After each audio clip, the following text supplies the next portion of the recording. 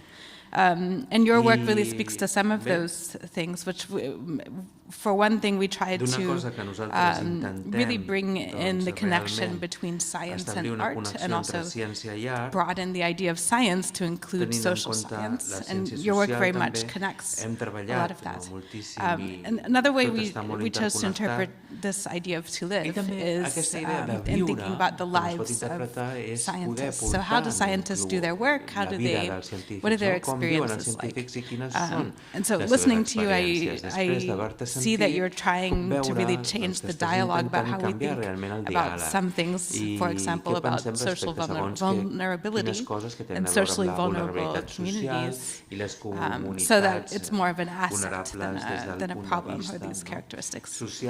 So I was wondering, what are some examples of the methods you use that might differ from more traditional ways of studying the topic of the health effects of climate change? Well, first to stress, I wouldn't like this to sound as if some methods are better than others. I think there's complementarity and there's value in every method, and it's interesting to see what different results each method gives and look at the gaps and the silences between those results. For example, the differences between doing a survey and having a participatory photography workshop or a series of them, or having a collection of large-scale data on health to understand health inequality. So I'm a biologist by training, but then I diverted into social sciences, and the kinds of methods that I'm using now are a combination of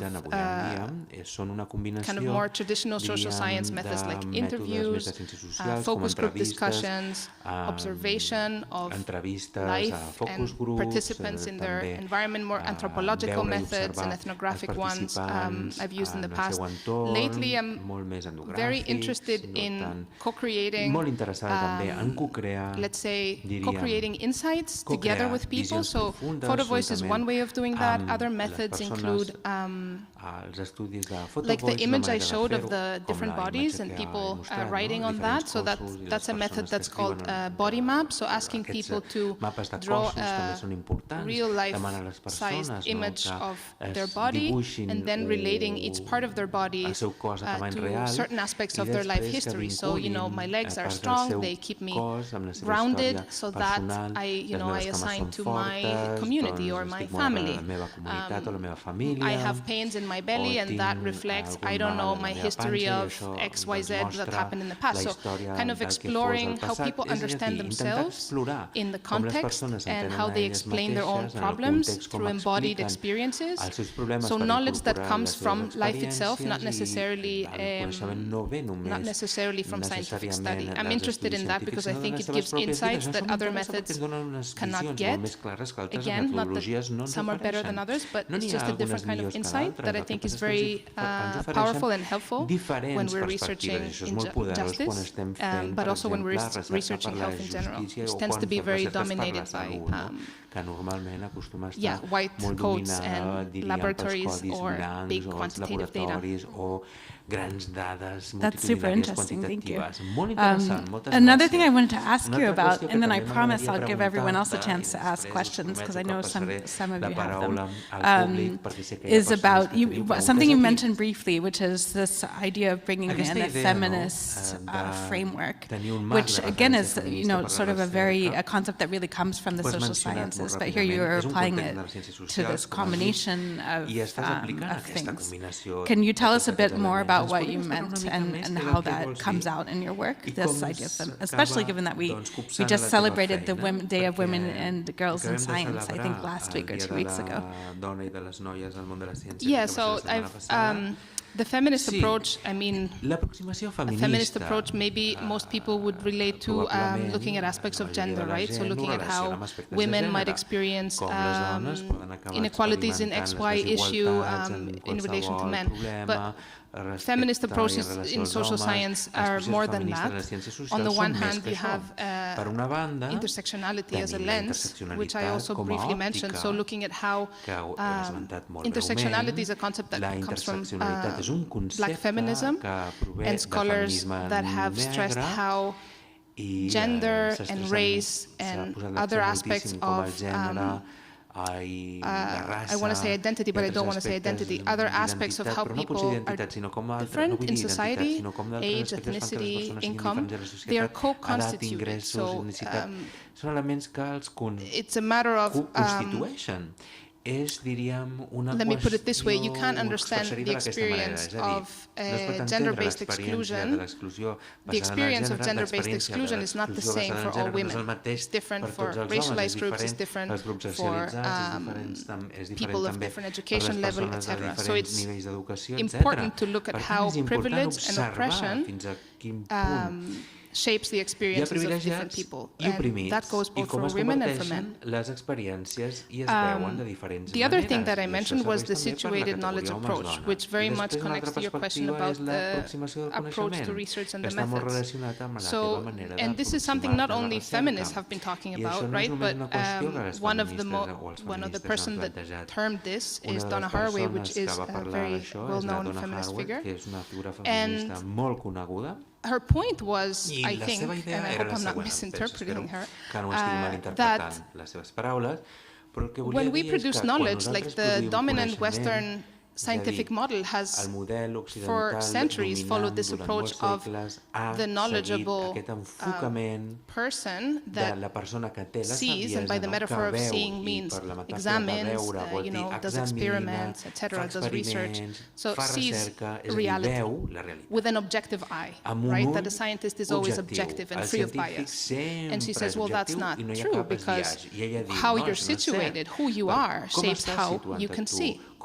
And she uses this very powerful phrase, with whose blood are my eyes made of? So who has suffered so I can see how I see as a scientist.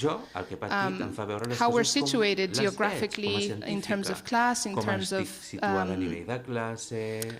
privilege in society shapes what kind of research we do, so we have to be conscious of that. And that's what I try to do by following a situated knowledge approach, and how to get out of this, let's say, conundrum is to allow for people who you do research about to share their own voices and opinions and take them seriously. Thank you. So I think now we can see if anyone in the audience has a question for you. And I think there's a microphone somewhere. I see one hand up at least. And as Panagiota mentioned earlier, you're welcome to ask your questions in, well, not any language, but let's stick to English, Castellano or Catalan. Okay, I'll do English. Or Greek, she says. Yes. I can do ancient Greek, maybe. So anyway, so my question goes, you talked about these different methods to do research, more situated knowledge and embodiments. How do you think these methods compare when you have to go into do the next step, which is to translate this type of research into policy, to actually, for these people to have actually a voice that is heard at the policy level, so, more like green spaces are created and more, they're actually listening and their experiences translated into action.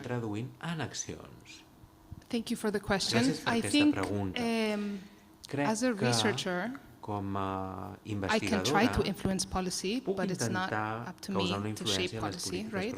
So, but I get the point of your question, and I think that engaged research does not stop at the moment of collecting the data, right? So engaged research is also about how you discuss what you found with your research participants. You go back to them to see if you've interpreted their words in a way that they see, that they recognize themselves in, etc. Now, when it comes to policy, quan es tracta de polítiques, again, I can try to have other outputs, of my work that are not purely academic to try to influence policy at the levels where I work, but I don't think researchers have such big, power potential. Some policymakers are more open to listen to what we have to say, and some others are not. More practically, I think something like what we will do afterwards, which is to invite people that have participated in research to share the outcomes of those research and have their voice directly heard in events like this one is very important. Això és molt important, sí que ho considero. Any other questions? Hi ha alguna pregunta més? There's one in the very back. Tenim una al fons.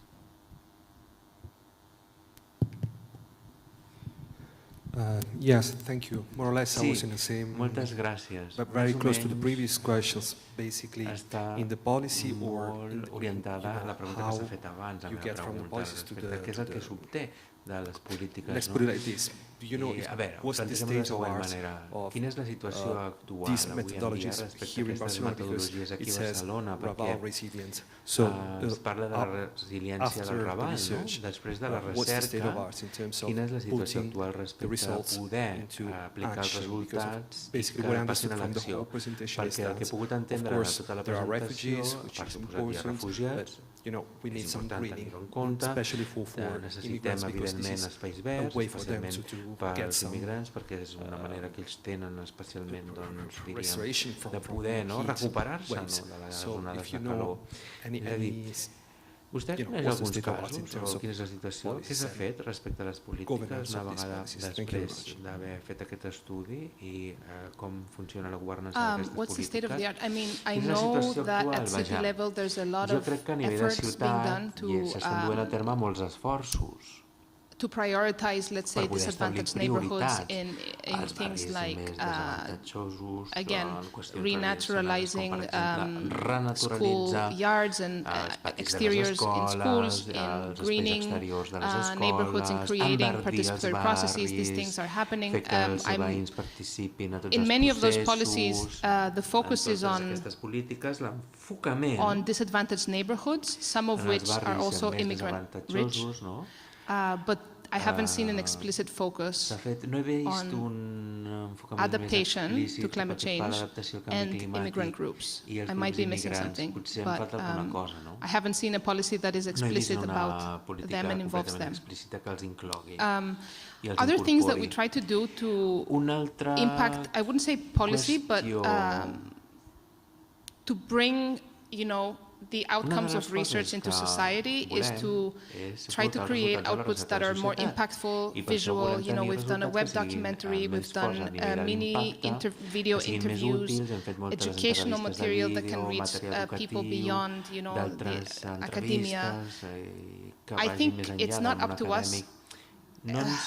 I think how much we can impact on policy is not something I can say, this research had this impact on policy very directly. Also because this what I presented today is very, very recent.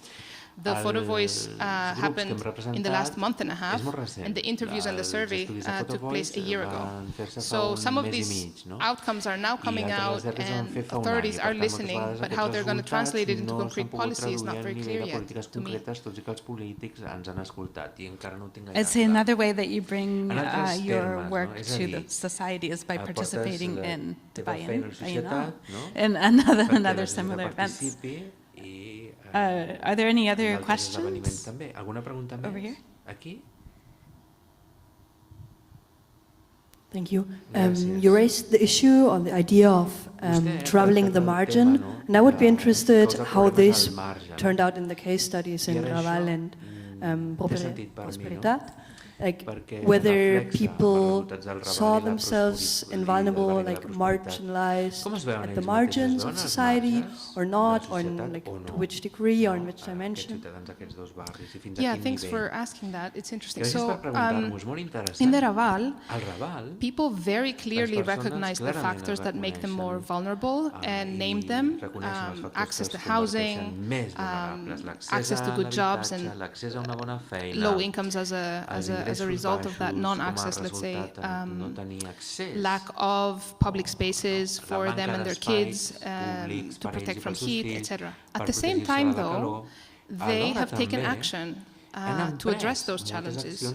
So one of the spaces in the Raval that was named by many of the participants was the, it comes to me in Spanish now, the huerto autogestionado de Ágora. It's a self-governed place. It's an open space. It's a garden, but it also offers food for people, for homeless people and people in need. It offers activities for kids during the summer. They have put their own pool for kids to refresh themselves.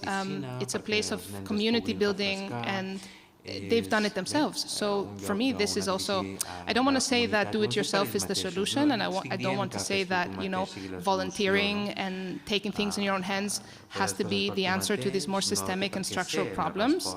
But I also see power in what they're doing. I see very strong ties, and another project that they've, or not project, another, let's say, part of their activism has been to reclaim the old Masana, the art school, and turn it into a place where basically occupy it and avoid it being ceded from the ayuntamiento multiple times, and that is a place again where the summer people can find refuge from heat and they feel welcome there, people of all nationalities and ethnicities and religions. And they've mentioned it as a very important space in the Raval that they need and that they use for multiple reasons, including to protect from heat. So I think these are examples of troubling the margin, of like inhabiting the margin and taking agency. I think there was also a question in there. També hi ha una pregunta aquí al davant. Hi, thank you for the very interesting talk. I'm Isabel Bonneau from the University of Barcelona. So I was wondering, because in the formal roundtable we spoke about the conditions for participation and how it was important to really optimize these conditions. So I have two questions. The first one is, as trust is very important, how did you approach the migrants who participated? Was it through local associations, NGOs, or was the process to recruit them? And the second question was, what was the motivation for them to participate in this study? So I mentioned three different types of methods, right? So there was the interviews, there was the survey, and there was the participatory photography workshops. And they happen in different times and with different participants. So survey obviously was a bit random, people on the street trying to get people to respond. The interviews, how we did it with Sam was there is a list of organizations that work with immigrant groups or that are owned and run by immigrant groups that is published by the Ayuntamiento de Barcelona. It's a very exhaustive list of more than 50 organizations. So we went through that carefully and called them and explained the project and asked if they want to be interviewed. So we got some interviews through that. Now, so that involved people that have some sort of, let's say, position within those organizations, right? So it was like the representative of the ex-community in Barcelona, or the representative of the cultural center of the other community in Barcelona.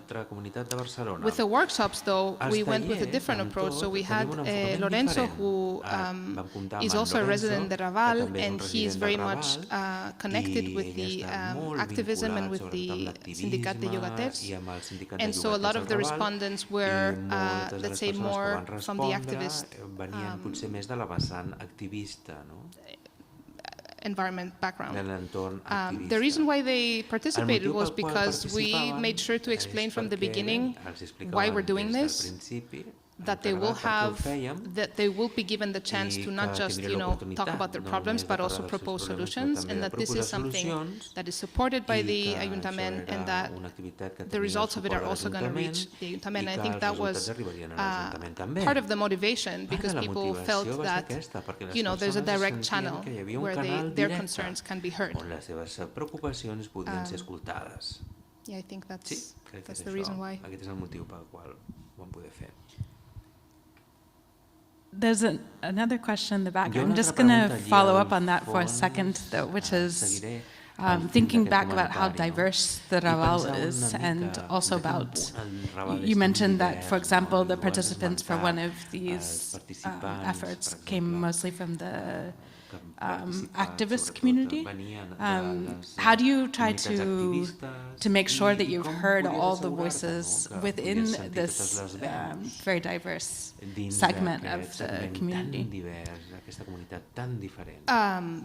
Okay, so we try to have some diversity in our participants in terms of gender, in terms of country of origin, in terms of the sector where they work in, their employment sector.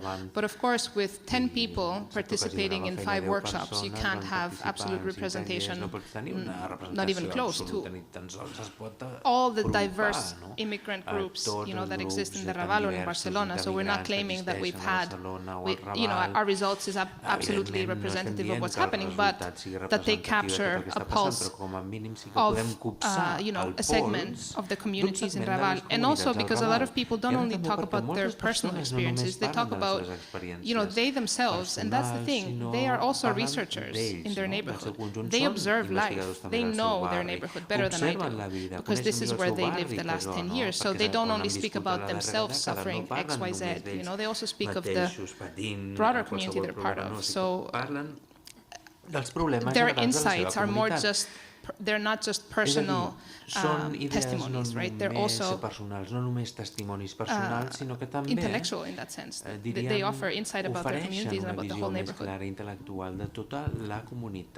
What was your question? Sí, la teva pregunta, sisplau. Sí, gràcies. Bona tarda. Primer agrair el seguit de coneixements que ens has arribat a transmetre. Entenc que és una voluntat de compromís en la societat. La decisió científica de tenir una activitat compromesa, torno a dir, en la societat que he estat estudiant, i la pregunta va en el sentit de les dues preguntes anteriors, per tant intentaré no repetir idees que s'han dit i intentaré arribar més enllà si és que m'és possible, perquè d'alguna manera m'he sentit que se'm limitava la meva intervenció amb les dues preguntes anteriors. Va en el sentit que la idea de comunitat, d'alguna manera, és un concepte que té o bé una decisió per part de l'investigador, de l'equip d'investigació, o bé té un sentit per part dels individus que formen un conglomerat de persones que es troben territorialment ubicades en un temps, en una situació, en un espai urbà i amb una decisió de continuar fent convivència allà. Ara faig un parèntesi. Jo formo part d'un barri, que és el barri de Sants, on la migració que arriba a veure's amb més presència als parcs, en un parc que és el de l'Espanya Industrial, domina la immigració que va a fer oci, que va a fer festa, que va a fer celebracions d'aniversaris i altres actes culturals.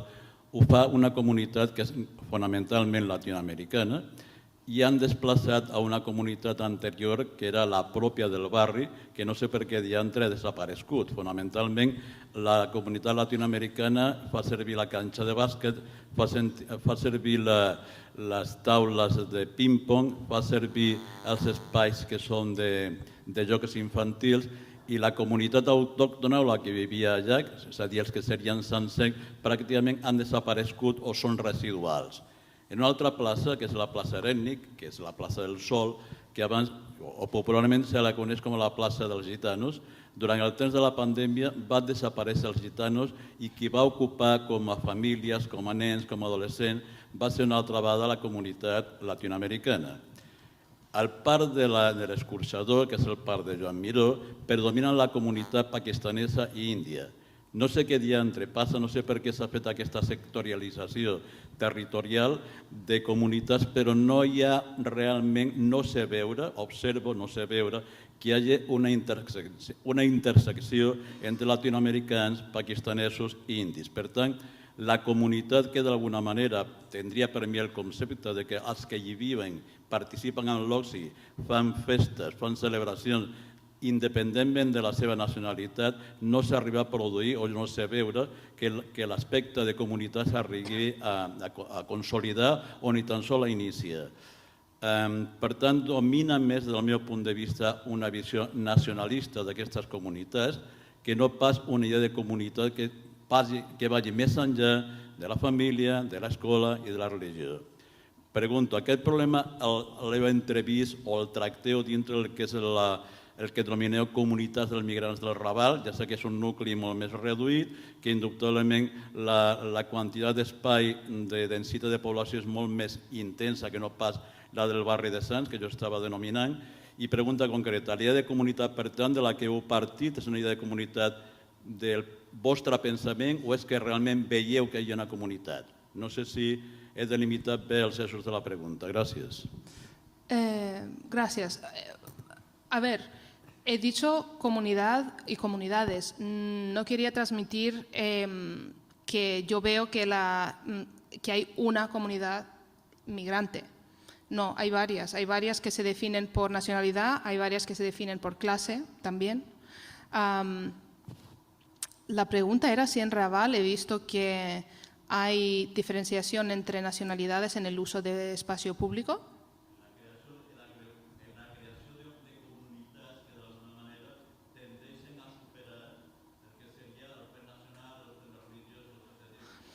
Mira, como investigadora social puedo explicar por qué vemos aglomeraciones de gente con mismo background cultural o nacionalidad, es porque igual ahí se sienten más cómodos y seguros y esto no es algo que yo veo mal. Aparte de eso, en los talleres que hemos tenido ha habido gente de, si no me equivoco, 5 diferentes nacionalidades. Han expresado, bueno, muchos de ellos se conocían y en estos espacios, por ejemplo, que he nombrado como la Ágora o la Antigua Massana, también se conviven, se organizan juntos, hay mucho apoyo entre unos y otros. No veo separaciones tan estrictas como si yo voy a este parque, el otro no va a ir o algo así, o no veo desplazamientos de una comunidad ha llegado y ha desplazado una otra. Esto no lo han dicho las personas y yo tampoco de mis observaciones lo he visto, pero bueno, no sé si esto responde a la pregunta.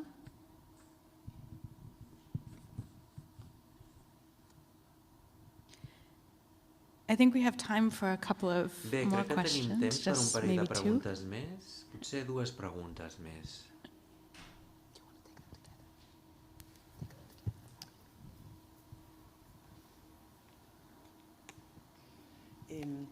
I had a question related to the survey you did in La Prosperitat and in general related to the climate refugees that the city and the metropolitan area is trying to establish. Actually, it's 2 questions. The first one is, what do you think was happening that either prevented or discouraged people from going to those spaces? Did they talk about this? And then, based on the survey and your broader research that you presented today, what would be the recommendations in some way? I know you don't want to like to talk about recommendations, but let's say what are the planning implications for, okay, if we want to improve the climate refuge programs, we should try to do that or that. Yeah, so the survey was led by Anna, and I haven't looked at all the different details of the analysis, but what I can tell you is that when we spoke about this with individuals we interviewed, things that they mentioned mentioned as discouraging them from using climate shelters, like mostly indoor spaces, like libraries and stuff, is that, well, one of the things is that in the hottest months of the year, which is August, some of these libraries are closed to begin with, so that's, well, no, that's excluding not just for immigrants, but for all the population. But also they mentioned things like, when we usually hang out, we hang out in groups, and we talk loudly, and we feel that if we go to the library, we would annoy other people around us. That came from a person with a Pakistani origin. Other things were that people of elderly people of Latin American origin, women especially, feel they don't belong in those spaces. They feel that they're out of their comfort zone. They haven't been there before, so they wouldn't go, especially, they wouldn't go just for the reason of heat comfort. So they're just not attracted by those places in general. And so when we're talking about, recommendations or things that can be done, I haven't really thought about this in detail now, but out of the moment, I will tell you that first, there could be a design of indoors heat relief places that are especially designed by and for immigrant communities, safe spaces for them. Then the ones that exist, like civic centers and libraries, make an effort to bring people there during the whole year, not just during the time of the heat wave or the, cold spell, but rather make them more immigrant-friendly spaces in general. Bring books in other languages, hold events in, about things that concern them, bring them to the library in general. And the other one would go, to the participatory processes. So when you design new climate shelters, make sure that you have a good representation of immigrant communities, make sure that you do it in times of the day where, the mothers that are at home taking care of the food and the cleaning of the house can attend, offer compensation, offer childcare during those times of participation to make sure that the most vulnerable people are there in order to capture their needs and desires. Per poder copsar quins són els seus desitjos i necessitats. Great. So, molt bé. Does anyone have one last question? Hi ha una última i darrera pregunta? No. No? That's okay too. Molt bé, això també està bé que no hi hagi preguntes. And I think it's maybe appropriate that we end on this idea of participation, because it was something that was very strongly mentioned also by the previous panel about designing climate refugees in schools. So that's clearly something that we take forward from the discussion, and along with everything, all the other really interesting things that came out in your research. And I think it also brings us well to the next session, where we have a presentation of the study that you mentioned a few times, which is this participatory photography project. And so this also brings us kind of to a point where we're actually going to hear from some of the residents of this neighborhood, which also illustrates a lot of the points that you made. So thank you very much for sharing your work, and thank you to all of you for attending. We're going to change.